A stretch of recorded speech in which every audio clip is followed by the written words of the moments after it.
Hello, traders. FX Pip Collector here. Today is Sunday, September 14th, and this is my full top-down analysis for the US dollar yen. And we're on the monthly time frame, working our way all the way down to the 1 hour time frame. Because it doesn't really matter what time frame you're trading, the full top-down analysis is extremely important on any and all time frames that you're looking for entries on.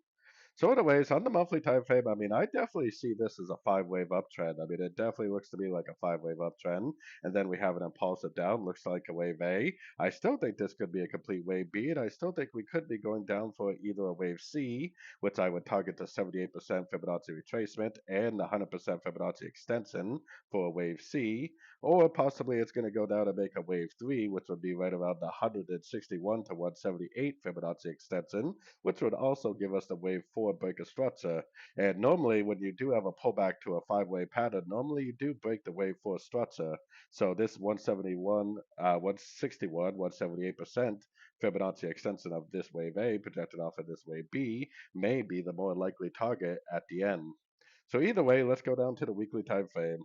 So we bet the US dollar yen in my eyes has been a terrible pair to trade for a very long time now, in my opinion, because it has been extremely sideways. Not so bad on the weekly, but definitely on the daily. I still do not see a break of structure to the upside. So even on this time frame, the trend is still definitely down. We do not have a break of structure telling us that this wave down is complete. This move up right here that we've been in for a while now could just be a pullback to this last wave down. So taking that down to the daily time frame. Now, this is why I think the US dollar yen is not a terrible pair to trade. I am a trend trader, so I prefer trends. And then I do know a lot of traders that do love trading the highs and lows of channels. So I mean, some people do really love that kind of price action.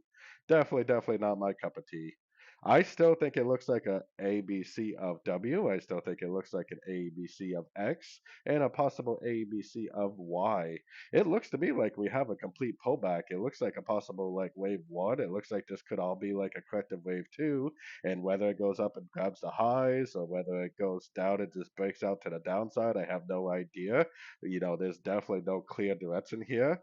Once we break this structure down right here, that is what will tell me that we're likely now in a wave three of a brand new downtrend. So, anyways, taking it down to the 4 hour time frame.